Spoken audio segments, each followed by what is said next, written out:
जय हिंद दोस्तों। Let's study 41 में आप लोगों का स्वागत है। मैं हूं घनश्याम यादव। दोस्तों, मैं आप लोगों को ऑल कॉम्पिटिशन से संबंधित प्रश्नों को हल करा रहा हूं। और दोस्तों, मेरे द्वारा आप लोगों को भारत के प्राचीन इतिहास के बारे में पढ़ाया जा रहा है। इसके बाद मैं आप लोगों को भारत के मध्यकालीन भारत, उसके बाद आधुनिक भारत के बारे में पढ़ाऊंगा। अभी मेरा क्लास जो चल रहा है वो भारत के प्राचीन इतिहास के बारे में चल रहा है। और दोस्तों, भारत के प्राचीन इतिहास में सबसे पहले हम भारत के इतिहास के स्रोत के बारे में पढ़ रहे हैं, और उसमें जो चैप्टर है जैन धर्म। और आज के डेट में हम आपको जैन धर्म भाग 2 के बारे में पढ़ाएंगे। कल हमने आप लोगों को बताया था जैन धर्म भाग 1 के बारे में। तो दोस्तों, सबसे पहले आइए, कल हमने आपको जो जैन धर्म जो कि भाग 1 था, जिसके बारे में हमने आपको पढ़ाया था, उसके बारे में चर्चा कर लेते हैं, रिविजिंग कर लेते हैं। दोस्तों, कल हमने जैन धर्म भाग 1 के बारे में बताया था, जिसमें हमने आपको बताया था कि जैन धर्म के संस्थापक ऋषभ देव हुआ करते थे। यानी कि जैन धर्म के संस्थापक ऋषभ देव थे। उसके बाद हमने आपको बताया था कि जैन धर्म के पहले तीर्थंकर ऋषभ देव थे। जैन धर्म के पहले संस्थापक ऋषभ देव थे, और जैन धर्म के पहले तीर्थंकर ऋषभ देव थे। और जैन धर्म में 24 तीर्थंकर हुए दोस्तों। और जैन धर्म के 22वें तीर्थंकर का नाम अरिष्टनेमी था। और जैन धर्म के 22वें तीर्थंकर एवं पहले तीर्थंकर का नाम ऋग्वेद में आता है। जैन धर्म के पहले तीर्थंकर ऋषभ देव और 22वें तीर्थंकर अरिष्टनेमी का नाम ऋग्वेद में आता है। और दोस्तों, जैन धर्म के 23वें तीर्थंकर पार्श्वनाथ जी थे। और पार्श्वनाथ झारखंड के समेध शिखर पर जाकर के तपस्या किए थे, और वहीं पर उनको ज्ञान की प्राप्ति हुई थी। और दोस्तों, समेध शिखर आज का पारसनाथ है। यानी जो समेध शिखर पहले था, उसी को आज हम पारसनाथ कहते हैं। अगला दोस्तों, मैंने आपको बताया था कि जैन धर्म के वास्तविक संस्थापक महावीर स्वामी जी थे, जो 22वें तीर्थंकर थे। यहाँ पर मैंने लिखा भी है कि जैन धर्म के वास्तविक संस्थापक महावीर स्वामी थे, और जैन धर्म के 24वें तीर्थंकर महावीर स्वामी जी थे। जैन धर्म के अंतिम तीर्थंकर भी महावीर स्वामी जी थे। यानी कि यहाँ 3 प्रश्न बना कि जैन धर्म के वास्तविक संस्थापक कौन थे। तो दोस्तों, उत्तर बना जैन धर्म के वास्तविक संस्थापक महावीर स्वामी जी थे। फिर अगला उत्तर था जैन धर्म के 24वें तीर्थंकर महावीर स्वामी जी थे, और जैन धर्म के अंतिम तीर्थंकर भी महावीर स्वामी जी ही थे। फिर मैंने आपको बताया था कि ऋषभ देव को आदिनाथ के नाम से भी जाना जाता है। यानी कि जो जैन धर्म के संस्थापक थे या जैन धर्म के पहले तीर्थंकर थे, उनको आदिनाथ के नाम से भी जाना जाता था। तो दोस्तों, यहाँ प्रश्न बना था ऋषभ देव को और किस नाम से जाना जाता है। तो मैंने आपको बताया था कि ऋषभ देव को आदिनाथ के नाम से भी जाना जाता है। और दोस्तों, इसी अगले कड़ी मैंने आपको बताया था अनेकांत जैन धर्म से संबंधित है। अनेकांत किस धर्म से संबंधित? तो दोस्तों, अनेकांत जैन धर्म से संबंधित है। और महावीर स्वामी जी ने 6ठी शताब्दी ईसा पूर्व में जैन धर्म का प्रचार प्रसार किया था। महावीर स्वामी जी के द्वारा 6ठी शताब्दी ईसा पूर्व में जैन धर्म का प्रचार प्रसार किया गया था। फिर मैंने आपको बताया था कि महावीर स्वामी का जन्म कुंडग्राम वैशाली में हुआ था दोस्तों। और उनका जन्म 540 ईसा पूर्व में हुआ था, लेकिन कुछ जगह लिखा गया है 599, इसलिए मैंने 599 और 540 दोनों लिख दिया है। लेकिन दोस्तों, 540 प्रचलित सन है, यानी इनका जन्म का सन है। अगला प्रश्न था महावीर स्वामी जी के माता का क्या नाम? तो दोस्तों, इनके माता का नाम त्रिशला था, और महावीर स्वामी जी के पिता सिद्धार्थ थे, जो कि ज्ञात्रिक कुल से थे। और इनके बचपन का नाम वर्धमान था दोस्तों, और बड़े भाई का नाम नंदी वर्धन था। फिर मैंने आपको बताया था कि महावीर स्वामी जी की पुत्री का नाम अड़ोज्या प्रियदर्शनी थी, और महावीर स्वामी जी की पत्नी का नाम यशोदा था। और दोस्तों, महावीर स्वामी जी के दामाद का नाम जमाली था। फिर मैंने आपको बताया था कि महावीर स्वामी जी के प्रथम शिष्य उनके दामाद जमाली ही थे। और दोस्त, महावीर स्वामी जी क्षत्रिय जाति के थे। तो दोस्तों मैंने आपको आज बताया, जो कल हमने आपको पढ़ाया था जैन धर्म भाग 1, तो जैन धर्म भाग 1 में यही सारे प्रश्न बताए थे और उत्तर बताए थे और आपको मैंने जानकारी दिया था। तो दोस्तों आइए, अभी हमने जैन धर्म भाग 1 के बारे में रिविजन कर लिया। अब चलते हैं आज के टॉपिक जैन धर्म भाग 2 के बारे में पढ़ते हैं। तो दोस्तों आइए, आज हम जैन धर्म भाग 2 के बारे में पढ़ेंगे और देखेंगे यहाँ पर जैन धर्म से संबंधित महावीर स्वामी जी का ये पिक लगाए हैं। चलिए आगे हम स्टार्ट करते हैं जैन धर्म भाग 2 के बारे में। तो पहला प्रश्न यहाँ पर यही बना, महावीर स्वामी जी की मृत्यु कब हुई थी। कल हमने बताया था कि महावीर स्वामी जी का जन्म 599 या 540 ईसा पूर्व में हुआ था, यानी BC में हुआ था, जिसमें प्रचलित जो डेट था वो 540 था। और यहाँ पर प्रश्न पूछा जा रहा है कि महावीर स्वामी जी का मृत्यु कहाँ पर हुई थी, महावीर स्वामी जी का मृत्यु कहाँ पर हुई थी। तो दोस्तों इसका उत्तर है महावीर स्वामी जी की मृत्यु पावापुरी एक जगह पर हुई थी। पावापुरी जगह पर हुई थी, यानी महावीर स्वामी जी की मृत्यु पावापुरी एक जगह है वहाँ पर हुई थी। और दोस्तों अगला प्रश्न बना कि महावीर स्वामी जी की मृत्यु जो हुई थी वो कितने वर्ष में हुई थी, यानी उनकी उम्र कितनी थी जब उनकी मृत्यु हुई थी। तो दोस्तों इसका उत्तर है महावीर स्वामी जी की मृत्यु 72 वर्ष की आयु में हुई थी। और दोस्तों इसको मृत्यु तो नहीं कहेंगे, चूँकि ये लोग मृत्यु को प्राप्त नहीं करते थे, ये लोग मोक्ष की प्राप्ति करते थे। तो यहाँ पर प्रश्न आ रहा है कि महावीर जी की मृत्यु कितने वर्ष में हुई थी। तो दोस्तों उत्तर देंगे महावीर स्वामी जी की मृत्यु 72 वर्ष में हुई थी। और दोस्त महावीर की मृत्यु कब हुई थी। तो दोस्तों कल मैंने आपको बताया था 599 वर्ष और 540 ईसा पूर्व जन्म। तो 599 के आधार पर कैलकुलेशन करते हैं तो 527 आएगा, और 540 के आधार पर कैलकुलेशन करेंगे तो 468 आएगा। तो महावीर स्वामी जी की मृत्यु 468 ईसा पूर्व में हुई थी, ये प्रचलित है, लेकिन कहीं कहीं पर 527 भी मिलता है, इसलिए मेरे द्वारा दोनों यहाँ पर डेट डाल दिया गया है।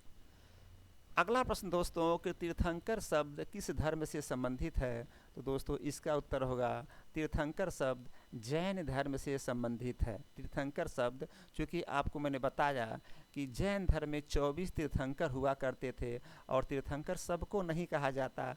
जो मुख्य ऐसे व्यक्ति थे जो जैन धर्म को खूब आगे बढ़ाए, उन पे ध्यान दिए और उनका क्या कहते हैं विस्तार किए, उनके आगे तीर्थंकर लगता है। तो जैन धर्म में 24 तीर्थंकर हुए थे, जिसमें सबसे महत्वपूर्ण तीर्थंकर थे महावीर स्वामी, जिसके बारे में हम लोग पढ़ रहे हैं। तो प्रश्न यहाँ पर यही बन रहा है कि तीर्थंकर शब्द किस धर्म से संबंधित है। तो यहाँ पर ऐसे ही पता चल गया कि तीर्थंकर शब्द जैन धर्म से संबंधित है। फिर अगला प्रश्न बना कि जैन धर्म की इकलौती महिला तीर्थंकर कौन थी। तो दोस्तों इसका उत्तर है जैन धर्म की इकलौती महिला तीर्थंकर मल्लीनाथ थी। जैन धर्म की इकलौती महिला तीर्थंकर मल्लीनाथ थी। तीर्थंकर शब्द किस धर्म से संबंधित है। तो दोस्तों तीर्थंकर शब्द जैन धर्म से संबंधित है, और जैन धर्म की इकलौती महिला तीर्थंकर मल्लीनाथ थी। अगला प्रश्न बना वह कौन सा जगह है जो बौद्ध, जैन और हिंदू तीनों धर्म से संबंधित है। वह कौन सा जगह है दोस्तों जो बौद्ध, हिंदू और जैन तीनों धर्म से संबंधित है। तो दोस्तों इसका उत्तर देंगे बौद्ध, जैन और हिंदू से जो धर्म संबंधित है वह जगह कौशाम्बी है।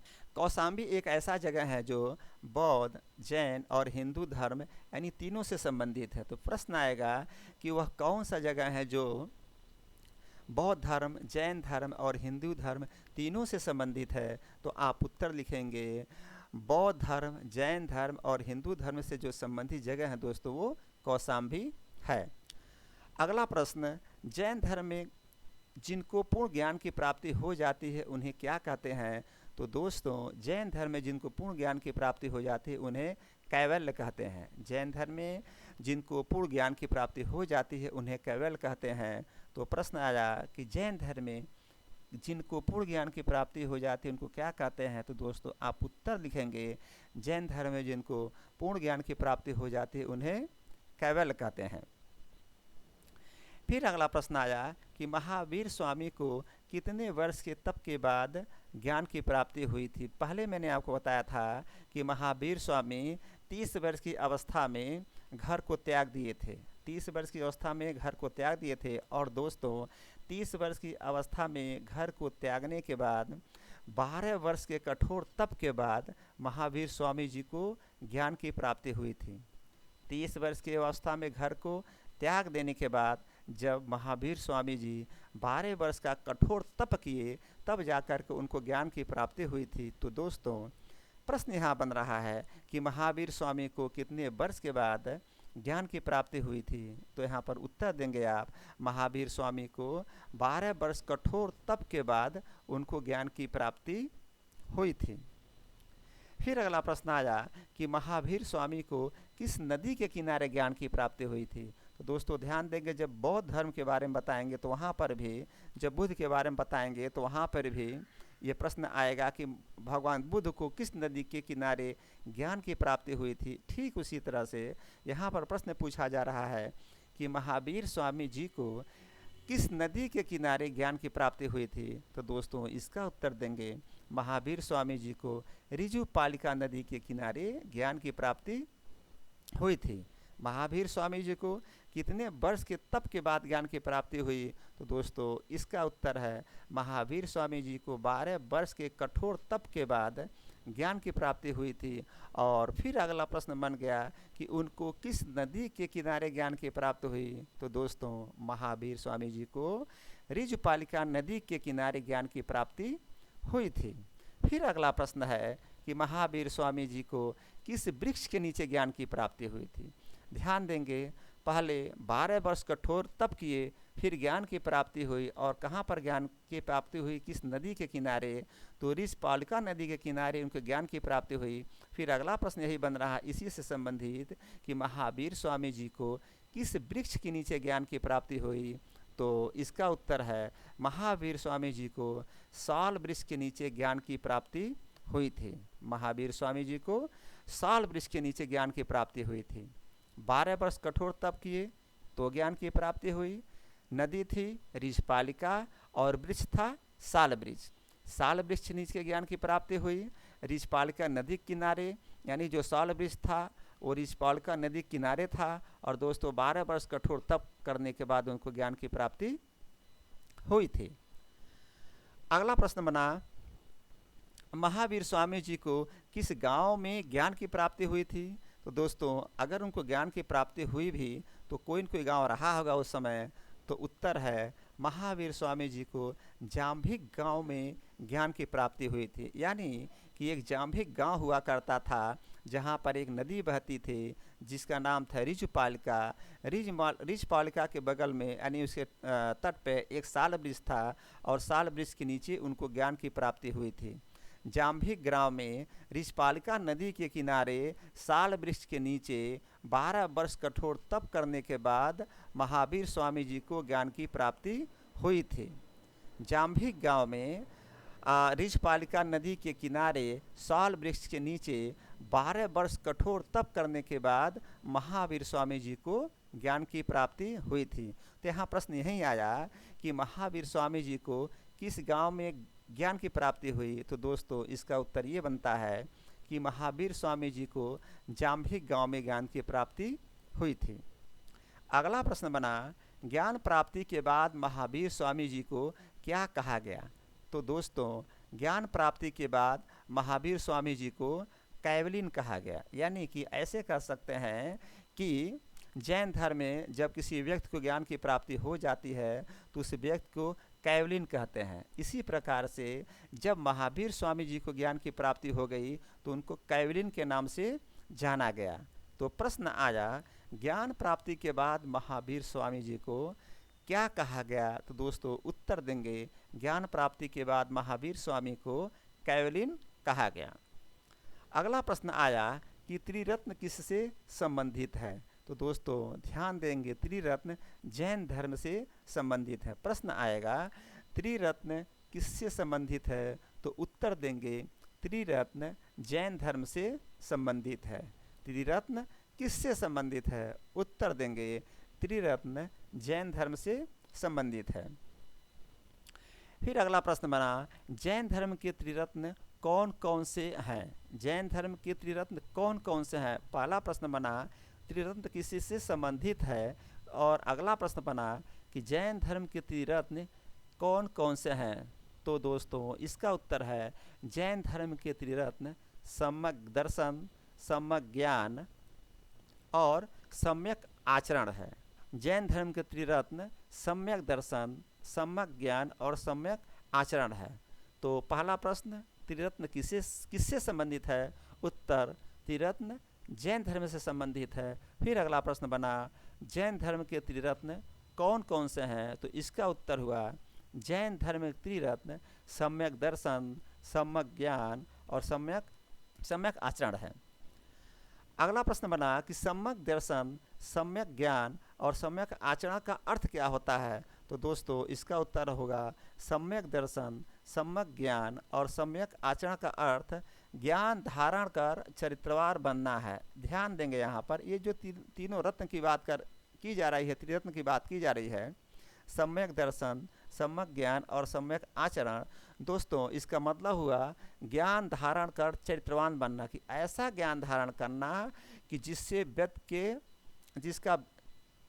व्यक्ति चरित्रवान बनता है। ऐसा ज्ञान जिससे व्यक्ति चरित्रवान बनता है उसे कहते हैं त्रिरत्न। और त्रिरत्न में जो दर्शन है तीन प्रकार के, सम्यक दर्शन, सम्यक ज्ञान और सम्यक आचरण, ज्ञान धारण कर चरित्रवान बनना इसका मूल मंत्र है। अगला प्रश्न है, अणुव्रत सिद्धांत का प्रतिपादन किस धर्म ने किया था? तो दोस्तों अणुव्रत सिद्धांत का प्रतिपादन जैन धर्म ने किया था। प्रश्न आएगा, अणुव्रत सिद्धांत का प्रतिपादन किस धर्म से संबंधित है? तो ऐसे लिखेंगे, अणुव्रत सिद्धांत का प्रतिपादन जैन धर्म से संबंधित है या जैन धर्म ने किया था। अगला प्रश्न आया कि जैन धर्म में कितने अणुव्रत हैं? जैन धर्म में कितने अणुव्रत हैं? तो दोस्तों इसका उत्तर होगा, जैन धर्म में कितने अणुव्रत हैं? तो दोस्तों इसका उत्तर देंगे, जैन धर्म में 4 अणुव्रत के सिद्धांत थे, लेकिन बाद में एक और उसमें सिद्धांत जोड़ दिया गया और वो सिद्धांत महावीर स्वामी जी के द्वारा जोड़ा गया था। सबसे पहले इसमें जैन धर्म में 4 प्रकार के अणुव्रत के सिद्धांत थे। सबसे पहले जैन धर्म में 4 प्रकार के अणुव्रत के सिद्धांत थे, लेकिन एक सिद्धांत, 5वां सिद्धांत महावीर स्वामी के द्वारा जोड़ दिया गया। इसलिए अब जैन धर्म में 5 प्रकार के अणुव्रत के सिद्धांत हैं। तो सबसे पहला है सत्य, दूसरा है अहिंसा, तीसरा है अस्तेय और चौथा है अपरिग्रह और पांचवा है ब्रह्मचर्य। तो दोस्तों ध्यान देंगे, सबसे पहले सत्य, यानी सत्य बोलना है, झूठ नहीं बोलना है। जैन धर्म के अणुव्रत के सिद्धांतों में सबसे पहला सिद्धांत है सत्य बोलना है, कभी झूठ नहीं बोलना है। फिर दूसरा आया अहिंसा, यानी दोस्तों हिंसा नहीं करना है। देखेंगे आप, जो हमारे महात्मा गांधी थे वो अहिंसा का पालन करते थे, वो कभी भी नहीं कहते थे किसी को हिंसा करने के लिए। और इसी आधार पर उन्होंने, जब अंग्रेज़ों का सत्ता हमारे वहाँ था, तो उन्होंने अहिंसा के ही सिद्धांत पर चला और अंग्रेज़ों को अपने यहाँ से लड़ करके, जैसे भी कर सकते हैं आप, उनको यहाँ से हटाने का और भगाने का काम किया। तो हमारे वहाँ जो महात्मा गांधी थे वो अहिंसा का पालन करते थे। और यहीं पर वो कहा जा रहा है कि अणुव्रत के जो सिद्धांत में 4 सिद्धांत पहले थे, एक 5 में जोड़ा गया। तो दूसरा सिद्धांत कौन सा है? अहिंसा है। और तीसरा अस्तेय है। अस्तेय का मतलब चोरी ना करना।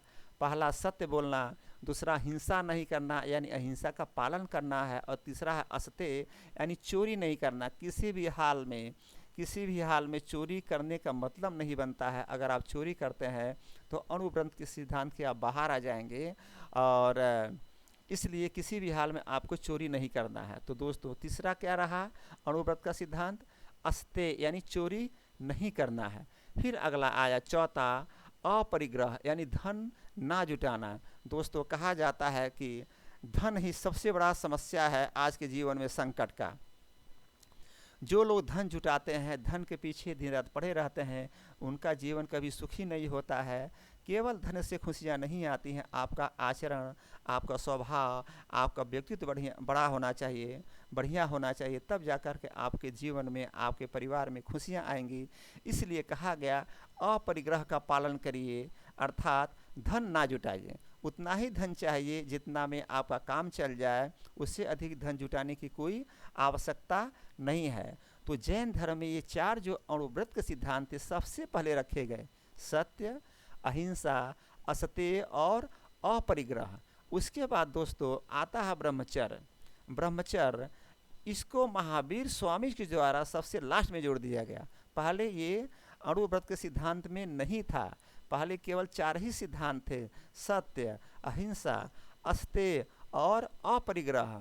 ब्रह्मचर्य का जो सिद्धांत डाला गया अणुव्रत के सिद्धांत में 5वां, ये महावीर स्वामी जी के द्वारा जोड़ा गया और कहा गया कि कुछ भी करें, जब तक आप ब्रह्मचर्य का पालन नहीं कर सकते हैं तो फिर आपके जीवन में समस्या आती रहेगी।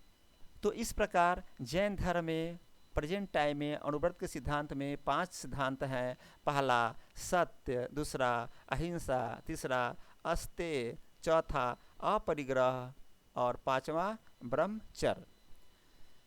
फिर अगला प्रश्न आया दोस्तों कि प्रारंभिक जैन साहित्य किस भाषा में लिखी गई थी? तो दोस्तों इसका उत्तर है प्रारंभिक जैन साहित्य अर्ध मागधी भाषा में लिखी गई थी।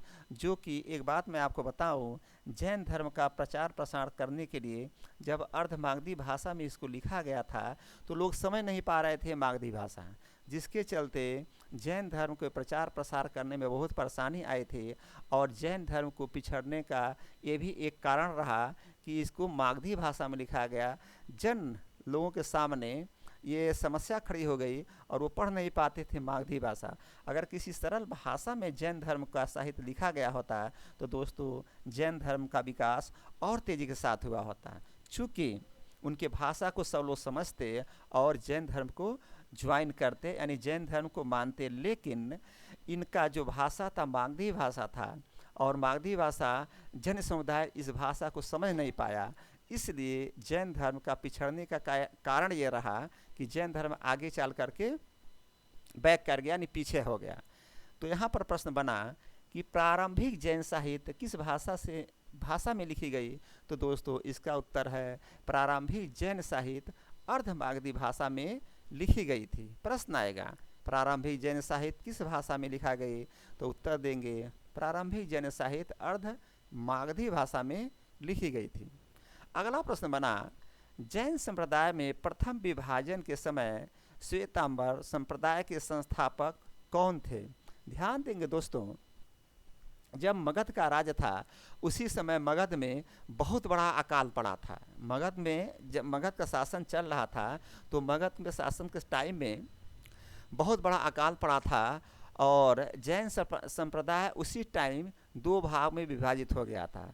तो मैं आपको बताऊं कि उसी टाइम में जैन संप्रदाय 2 भागों में विभाजित हो गया था। तो यहाँ पहला प्रश्न वही बन रहा है, जैन संप्रदाय में प्रथम विभाजन के समय श्वेतांबर संप्रदाय के संस्थापक कौन थे? तो दोस्तों उत्तर है जैन संप्रदाय में प्रथम विभाजन के समय श्वेतांबर संप्रदाय के संस्थापक स्थूलभद्र जी थे।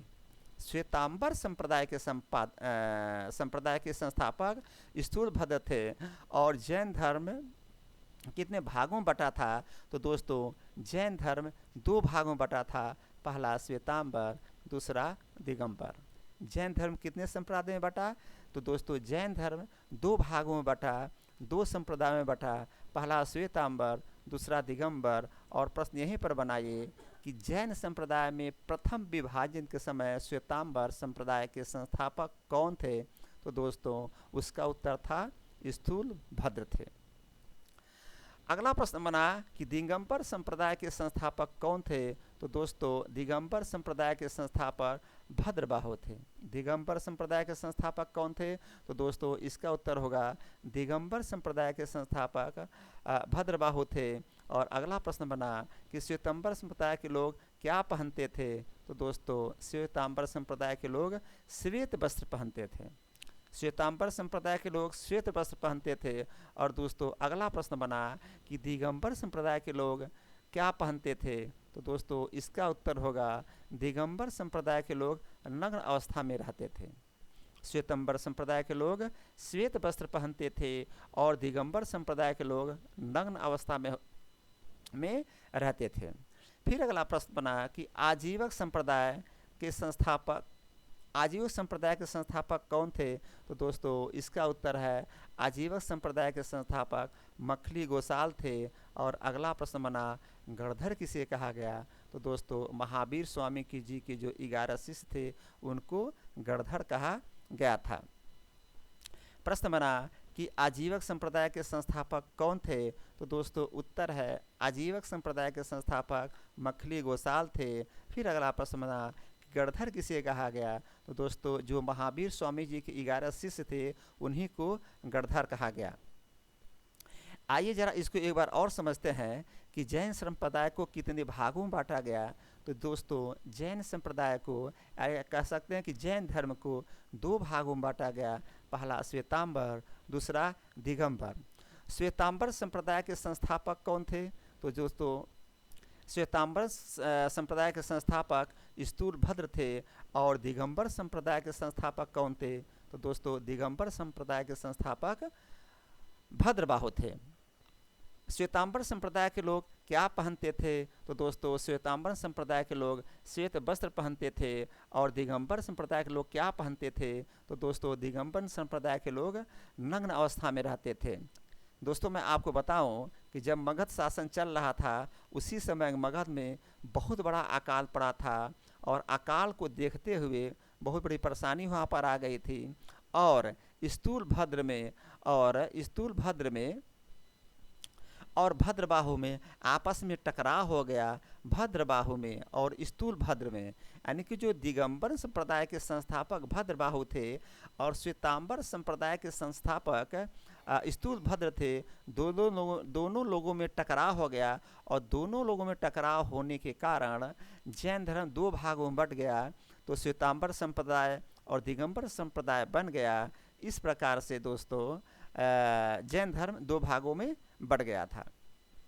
तो आइए जरा जैन धर्म भाग 2 को एक बार और रिवीजन करते हैं, फिर आगे बढ़ते हैं। तो चलिए दोस्तों जैन धर्म भाग 2 को रिवीजन करते हैं। सबसे पहले प्रश्न आया था महावीर स्वामी जी की मृत्यु किस जगह हुई थी? तो दोस्तों महावीर स्वामी जी की मृत्यु पावापुरी जगह पे हुई थी।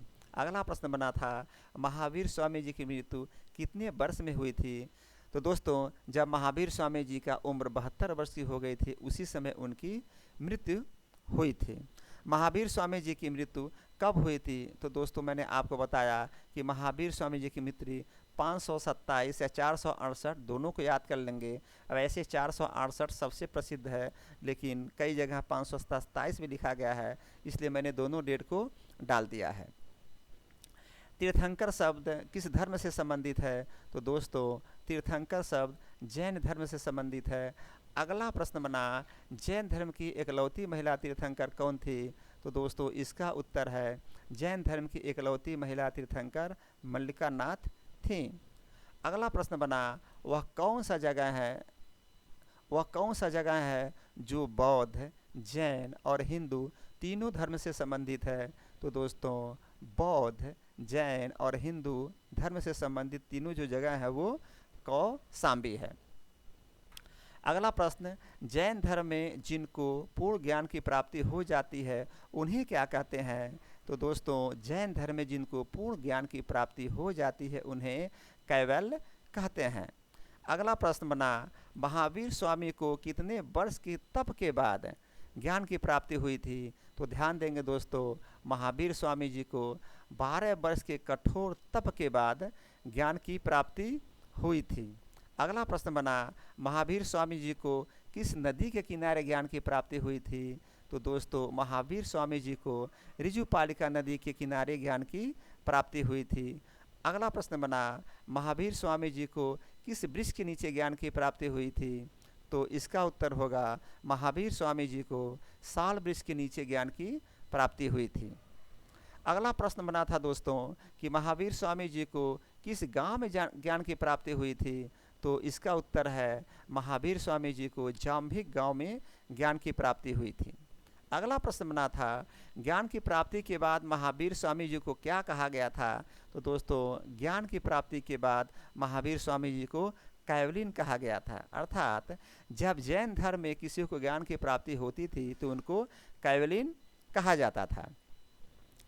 अगला प्रश्न बना था कि त्रिरत्न किससे संबंधित है? तो दोस्तों, त्रिरत्न जैन धर्म से संबंधित है। और जैन धर्म के त्रिरत्न कौन कौन से हैं? तो मैंने आपको बताया, जैन धर्म के त्रिरत्न में सम्यक दर्शन, सम्यक ज्ञान और सम्यक आचरण है। अगला प्रश्न बना था इसी से संबंधित, सम्यक दर्शन, सम्यक ज्ञान और सम्यक आचरण का अर्थ क्या है? तो इसका उत्तर है, सम्यक दर्शन, सम्यक ज्ञान और सम्यक आचरण का अर्थ ज्ञान धारण कर चरित्रवान बनना है। यानी कि ऐसा ज्ञान जिसको धारण करके हम चरित्रवान बनते हैं, वो सम्यक दर्शन, सम्यक ज्ञान और सम्यक आचरण में आता है। और इसी का अर्थ हुआ ज्ञान धारण करके चरित्रवान बनना। अगला प्रश्न, अणुव्रत सिद्धांत का प्रतिपादन किस धर्म ने किया था? तो दोस्तों, अणुव्रत सिद्धांत का प्रतिपादन जैन धर्म ने किया था। अगला प्रश्न बना, जैन धर्म में कितने अणुव्रत हैं? तो मैंने आपको बताया, जैन धर्म में पहले 4 अणुव्रत के सिद्धांत थे, लेकिन बाद में एक ब्रह्मचर्य जोड़ दिया गया और ये ब्रह्मचर्य महावीर स्वामी जी के द्वारा जोड़ा गया था। तो इस प्रकार अब जैन धर्म में 4 नहीं 5 प्रकार के अणुव्रत सिद्धांत आ गए हैं। पहला सत्य, दूसरा अहिंसा, तीसरा अस्तेय, चौथा अपरिग्रह और दोस्तों 5वां ब्रह्मचर्य। पहला सत्य, सत्य बोलना है चाहे कुछ भी हो जाए। तो दोस्तों, सत्य से आपको हटना नहीं, अडिग रहना है, सत्य बोलना है। अहिंसा यानी कि दोस्तों हिंसा नहीं करना है, अहिंसा का पालन करना है। अस्तेय, चोरी नहीं करना है, किसी भी हालत में चोरी नहीं करना है। अपरिग्रह, धन नहीं जुटाना है, धन उतना ही होना चाहिए दोस्तों जिससे आपका काम चल सके। क्योंकि जब लोग धन के पीछे पड़ जाते हैं तो क्राइम लोग करना स्टार्ट कर देते हैं, इसलिए धन ना जुटाना ये भी अणुव्रत सिद्धांत के अंतर्गत आया।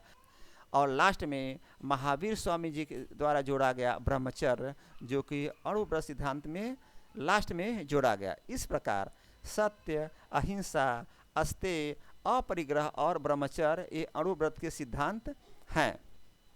अगला प्रश्न, प्रारंभिक जैन साहित्य किस भाषा में लिखी गई थी? तो दोस्तों, प्रारंभिक जैन साहित्य अर्धमागधी भाषा में लिखी गई थी। और अगला प्रश्न बना, जैन संप्रदाय में प्रथम विभाजन के समय श्वेतांबर संप्रदाय के संस्थापक कौन थे? तो दोस्तों, जैन संप्रदाय में प्रथम विभाजन के समय श्वेतांबर संप्रदाय के संस्थापक स्थूलभद्र थे और दिगंबर संप्रदाय के संस्थापक भद्रबाहु थे। और जैन धर्म को 2 भागों में बांटा गया, पहला श्वेतांबर, दूसरा दिगंबर। जैन धर्म को कितने भागों में बांटा गया? तो दोस्तों, जैन धर्म में 2 भागों में बांटा गया, पहला श्वेतांबर, दूसरा दिगंबर। श्वेतांबर संप्रदाय के संस्थापक स्थूलभद्र और दिगंबर संप्रदाय के संस्थापक भद्रबाहु थे। श्वेतांबर संप्रदाय के लोग क्या पहनते थे? तो दोस्तों, श्वेतांबर संप्रदाय के लोग श्वेत वस्त्र पहनते थे। और दिगंबर संप्रदाय के लोग क्या पहनते थे? तो दोस्तों, दिगंबर संप्रदाय के लोग कुछ पहनते ही नहीं थे, नंगा रहते थे, नग्न अवस्था में रहते थे। अगला प्रश्न आया, आजीवक संप्रदाय के संस्थापक कौन थे? तो दोस्तों, इसका उत्तर है आजीवक संप्रदाय के संस्थापक मखली गोसाल थे। और गणधर किसे कहा गया? तो दोस्तों, महावीर स्वामी के जो 11 शिष्य थे उन्हीं को गणधर कहा जाता था। महावीर स्वामी के जो 11 शिष्य थे उन्हीं को गणधर कहा जाता था। तो आइए दोस्तों एक बार और फटाफट रिविजन करते हैं ताकि आपको यहीं पर सारे प्रश्न के उत्तर याद हो जाएं और आगे न भूले। फिर कहूँगा अगर भूलता भी है तो फटाफट खोलिएगा दोस्तों ये चैप्टर और रिविजन कर लीजिएगा। तो दोस्तों आइए फिर आप फटाफट रिविजन करते हैं जैन धर्म के भाग 2 के बारे में। पहले मैंने आपको बताया कि महावीर स्वामी जी की मृत्यु पावापुरी जगह पर हुई थी और जब ये 72 वर्ष के थे उस समय उनकी मृत्यु हुई थी। कौन सा सन? 527 बीसी में और 468 बीसी में। 468 बीसी प्रसिद्ध है, लेकिन कहीं कहीं 527 बीसी का भी जिक्र किया गया है, इसलिए 527 और 468 मैंने दोनों डेट डाल दिया है। तीर्थंकर शब्द जैन धर्म से संबंधित है और दोस्तों जैन धर्म की एकलौती महिला तीर्थंकर मल्लिका नाथ थी और बौद्ध जैन हिंदू धर्म से संबंधित जगह कौशाम्बी है, यानी एक ऐसी जगह जो बौद्ध जैन और हिंदू तीनों धर्म से संबंधित है, वो जगह कौशाम्बी है। जैन धर्म में जिनको पूर्ण ज्ञान की प्राप्ति हो जाती है दोस्तों, उनको कैवल्य कहते हैं और महावीर स्वामी को भी कैवल्य के नाम से जाना गया, क्योंकि उनको पूर्ण ज्ञान की प्राप्ति हो गई थी। और महावीर स्वामी को 12 वर्ष कठोर तप के बाद पूर्ण ज्ञान की प्राप्ति हुई थी। और अगला है प्रश्न, महावीर स्वामी को किस नदी के किनारे ज्ञान की प्राप्ति हुई थी? तो दोस्तों महावीर स्वामी को ऋजुपालिका नदी किनारे ज्ञान प्राप्त हुई थी और साल वृक्ष के नीचे ज्ञान प्राप्ति हुई थी दोस्तों, और गांव का नाम था जाम्भिक। यानी फिर आपको समझा दें कि महावीर स्वामी को जाम्भिक गांव में एक नदी थी ऋजुपालिका के बगल में एक वृक्ष था जिसका नाम था साल वृक्ष, और 12 वर्ष कठोर तप करने के बाद उनको ज्ञान की प्राप्ति हुई थी। महावीर स्वामी को जाम्भिक गांव में ज्ञान की प्राप्ति हुई, ऋषपालिका नदी के किनारे ज्ञान की प्राप्ति हुई। ऋषपालिका नदी के बगल में एक साल वृक्ष था, उसके नीचे बैठकर इनको ज्ञान की प्राप्ति हुई थी और 12 वर्ष कठोर तप करने के बाद ज्ञान की प्राप्ति महावीर स्वामी जी को हुई थी। फिर अगला प्रश्न, ज्ञान प्राप्ति के बाद महावीर स्वामी जी को कैवलीन कहा गया। और दोस्तों त्रिरत्न जैन धर्म से संबंधित है और जैन धर्म के त्रिरत्न में सम्यक दर्शन, सम्यक ज्ञान और सम्यक आचरण आता है। सम्यक दर्शन, सम्यक ज्ञान और सम्यक आचरण का मतलब होता है, अर्थ होता है ज्ञान धारण कर चरित्रवान बनना, यानी ऐसा ज्ञान धारण करिए जिससे चरित्रवान बन जाइए। इसका मतलब हो गया सम्यक दर्शन, सम्यक ज्ञान और सम्यक आचरण। ठीक है। फिर अगला प्रश्न आया कि अणुव्रत सिद्धांत का प्रतिपादन जैन धर्म ने किया था। और दोस्तों चार धर्म में 4 अणुव्रत के सिद्धांत थे, फिर बाद में 5वां सिद्धांत महावीर स्वामी जी के द्वारा जोड़ा गया था। तो जो सबसे पहले 4 अणुव्रत सिद्धांत थे, पहला सत्य, दूसरा अहिंसा, तीसरा अस्तेय, चौथा अपरिग्रह और 5वां लास्ट में ब्रह्मचर्य महावीर स्वामी जी के द्वारा जोड़ा गया था। प्रारंभिक जैन साहित्य अर्ध मागधी भाषा में लिखी गई थी। और दोस्तों जैन संप्रदाय में प्रथम विभाजन के समय संस्थापक स्थूलभद्र थे और दिगंबर संप्रदाय के संस्थापक भद्रबाहु थे। और दोस्तों जैन धर्म को 2 भागों में बांटा गया था, पहला श्वेतांबर, दूसरा दिगंबर। और श्वेतांबर संप्रदाय के लोग श्वेत वस्त्र पहनते थे और दिगंबर संप्रदाय के लोग नग्न अवस्था में रहते हैं, यानी कि कुछ पहनते ही नहीं थे।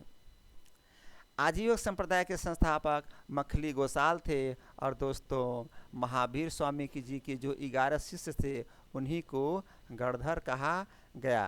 तो आज का दोस्तों चैप्टर यही समाप्त होता है। दोस्तों मैं कहूँगा कि मेरे चैनल को लाइक करें, सब्सक्राइब करें और जो भी कमेंट करना करिए। और आपको कुछ पूछना है तो कमेंट बॉक्स में अपना मैसेज डाल दीजिए, मैं आप लोगों का उसका उत्तर उसके अगले दिन या आगे चल के क्लास में दे दूंगा। तो दोस्तों आज का क्लास यहीं पर समाप्त होता है। जय हिंद, जय भारत।